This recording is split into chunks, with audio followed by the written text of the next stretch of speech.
ආයුබෝවන් සුබ දවසක් හැමෝටම.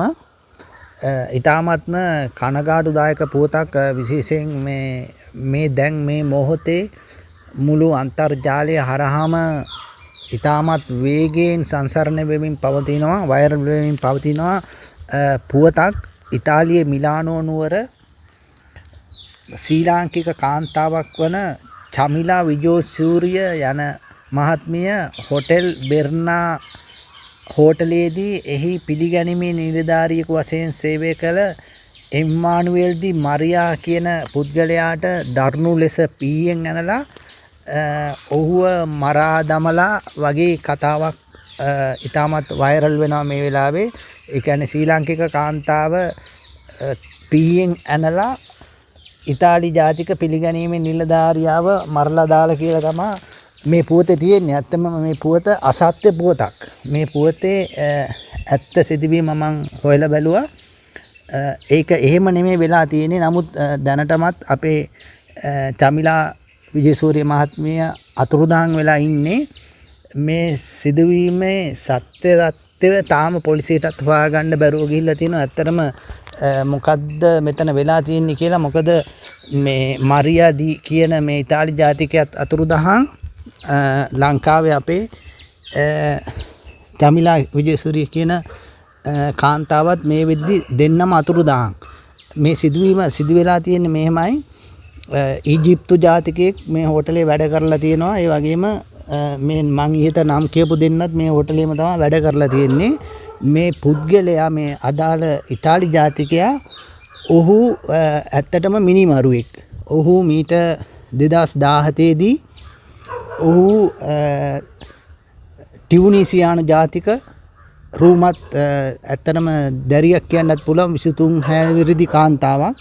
23 හැවිරිදි කාන්තාවක් හෝටල් එකකට ගෙනල්ලා ඔය වගේ පීයෙන් අනලා ඉවරලා මරලා දාලා තියෙනවා. ඇය 23 හැවිරිදි කාන්තාව ගණිකාවක් කියලා තමයි වාර්තා වෙන්නේ. කොහොම හරි ඒ ගණිකාව සේවයට එක්කන් ඇවිල්ලා මේ ඉතාලි ජාතිකයා මේ මරලා දාලා තියෙනවා. ඒ කාන්තාවව මරලා දැම්මට පස්සේ අවුරුදු දෙකක්ම ඔහු අතුරුදහන් වෙලා ඉඳලා තියෙනවා. අවුරුදු දෙකක්ම ඔහු ඉතාලියේ ඉඳලා නැහැ. ඔහු අතුරුදහන් වෙලා, නමුත් ඉතාලියේ පොලිසිය බොහොම දක්ෂයි මේ වගේ පරීක්ෂණ වලට. ඔහු ටෙලි කැමරා පරීක්ෂා කරලා ආගිය තැන් අවුරුදු දෙකක් තිස්සේම බලාගෙන ඉඳලා ඔහු ගැන විමසිල්ලෙන් ඉඳලා කොහොම හරි අවසානයේදී නෙදර්ලන්තයට කිට්ටුව ජර්මනියේ නෙදර්ලන්ත බෝඩිමේදී අවුරුදු දෙකකට පස්සේ මේ පුද්ගලයාවත් අඩංගුවට අරන් තියෙනවා. දැන් ඔය අත්අඩංගුවට ගත්ත පුද්ගලයාට ශ්‍රී ලංකාවේ කාන්තාව පිහියෙන් ඇරලා මරලා දැම්මා කියලා තමයි මේ පුවතේ තියෙන්නේ. නමුත් ඒක එහෙම නෙමෙයි වෙලා තියෙන්නේ. කොහොම හරි ජර්මනියේදී මේ පුද්ගලයාව 2018 දී අත්අඩංගුවට අරන් තියෙනවා. අර මේ ඉතාලියේදී ඒ ගණිකාව මරලා දැම්මට ඊට පස්සේ ඔහුව නැවත ඉතාලියට ගෙනල්ලා ඉවරලා බන්ධනාගත කරලා තියෙනවා මිලානෝ වල. බන්ධනාගත කරලපුවාම අවුරුදු 16කද කොහෙද මට හරියට අවුරුදු ගාන මතක නැහැ. අවුරුදු 16කද කොහෙද සිරදඩුවම නියම වෙලා තියෙනවා මේ පුද්ගලයාට. ඊට පස්සේ ඔහු ඒ සිරදඩුවම ඉතාමත් හොඳින් ගෙවාගෙන යන නිසා අවුරුදු දැන් 4ක්ද 5ක්ද හොඳින් ඒ සිරදඩුවම ඔහු ගෙවාගෙන යන නිසා ඉතාලියේ බන්ධනාගාරවල දීර්ඝ කාලයක් රඳවා ගන්න ඔවුන්ට පිට රැකියාව කරන්න අවසර දීලා තියෙනවා. සමහර අයට ගෙදර ගිහිල්ලා ඉන්න අවසර දීලා තියෙනවා. ඒ වගේ මේ පුද්ගලයාටත් කොහොම හරි මේ ඩි මරියා කියන පුද්ගලයාටත් මේකට සම්බන්ධ මේ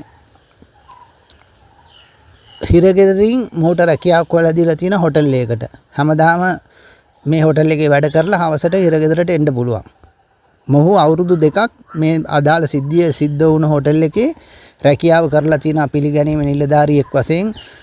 මොහුට හොඳට ඉංග්‍රීසි භාෂාව කතා කරන්න පුළුවන්. මොහු මීට ඉස්සෙල්ලා ටීවී එකේ සම්මුඛ සාකච්ඡාවකට කරලා තියෙනවා. මේ හෝටල් එකේම ටයි එකක් ගාගෙන පළඳගෙන කෝට් එකක් ඇඳලා මේ හෝටල් එකේ ඒ පිළිගැනීමේ නිලධාරියෙකු විදිහට සේවය කරද්දී ඔහු කියලා තියෙන අත්‍තරම මේක මට රස්සාවක් නෙමෙයි, රස්සාවකටත් එහා ගිය මේ විනෝදාංශයක් වශයෙන් මම මේක කරන්නේ. මම හරිම සතුටින් ඉන්නේ දැන් මෙහෙමයි කියලා මෙයා හොඳ සම්මුඛ සාකච්ඡාවක් කරලා තියෙනවා. මේ ඔහුගේ දැන් අලුත් රස්සාව ගැන. මොකද ඔහු හිරේ ඉන්නේ. ඔහු හැමදාම හවසට හිරේට යන්න ඕනේ. උදේට රස්සාවට එනවා. එහෙමයි. කොහොම හරි මෙහෙම ඉන්න අතරතුරේදී අද කවද ඉරිදානේ අද ඉරිදා ඊයේ සෙනසුරාදා මේ පුද්ගලයා නැවත වතාවක්ම මේ හෝටල් එකේ වැඩ කරන තමන්ගේ සේවකයෙකුට ඔහු ඊජිප්තු ජාතිකයෙක් නමුත් ඔහු ඉතාලි පුරවැසි භාවයේ තියෙන ඊජිප්තු ජාතිකයෙක් මේ හෝටල් එකේම වැඩ කරන ඔහුට දරුණු ලෙස පීයෙන් අනලා තියෙනවා ඔහුගේ අත්‍යවශ්‍යම අවයව වලට මේ පුද්ගලයාම මේ හිරේ ඉන්න පුද්ගලයා මේ රිසෙප්ෂන් එකේ වැඩ කරන පුද්ගලයා පීයෙන් අනලා තියෙනවා දරුණු ලෙස පීයෙන් අනලා ඉවරලා කොහොම හරි මේ ඊජිප්තු ජාතිකයට ගොඩක් අසාධ්‍යයි මේ වෙද්දී 118ට කතා කරලා ඌ හොස්පිටල් එකට ගෙනිහිල්ලා ඌ දැඩි සත්කාරයක ඉන්නේ නමුත් ඌ මේ ගිහිල්ලා නැහැ මේ වෙනතුරු ඔහු ඉන්නවා 17 පළකට කොහෙද ඔහුට පීයෙන් අනලා තියෙනවා මේ දී මරියා කියන පුද්ගලයා. ඉතින් දැන් මේ නිවුස් එක යන්නේ මේ දී මරියා කියන පුද්ගලයාව ලංකාවේ කාන්තාව මැරුවා කියලා තමයි යන්නේ.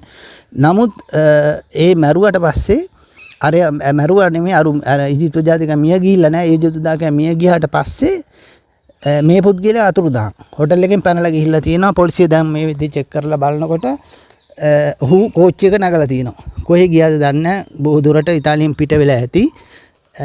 ඒකට තමයි මේ ලංකාවේ චමිල මහත්මියවත් මේකට තමයි සම්බන්ධ වෙන්නේ. චමිල මහත්මියත් මේ හෝටල් එකේම වැඩ කරලා තියෙන්නේ. චමිල මහත්මියත් දැන් අතුරුදහන්. මේ සිදුවීම සිද්ධ වුණාත් එක්කම චමිල මහත්මියත් අතුරුදහන් වෙලා තියෙනවා. මේ වෙනකොට ඇය ආගිය අතකුත් නැහැ. ඇයගේ දුරකථනයේ වැඩ කරන්නේ නැහැ. ඇයගේ ස්වාමි පුරුෂයා සහ දරුවා මිලානෝ නගරේ ජීවත් වෙනවා ඉතාලියේ. ඔහු අම්මා ගෙදර ආපු නැති හින්දා පුතයි මහත්තයයි ඇවිල්ලා දැන් පොලිසියට පැමිණිලි කරලා තියෙනවා. මේ අපේ අම්මා ආවේ නැහැ කියලා.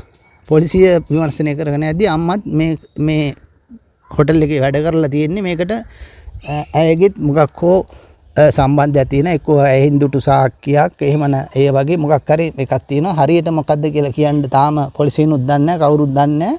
නමුත් මේ වෙනකොට දන්නේ ලංකාවේ කෙනා නෙමෙයි මේ දැනට ආරංචි වෙන විදිහට දැනට පොලිසියෙන් පරීක්ෂණ කරලා තියෙන විදිහට ලංකාවේ කෙනා නෙමෙයි පීයෙන් අනලා තියෙන්නේ. නමුත් ඇය මොකද්ද දන්නේ ඇත්ත විස්තරය ඇය අතුරුදහන්. ඇයත් අතුරුදහන් මේ මිනි මැරුමට සම්බන්ධ මේ මිනි මරන්න තත් කරපු ඉතාලි ජාතිකයත් අතුරුදහන්. මේ වෙනකොට දෙන්නම අතුරුදහන්.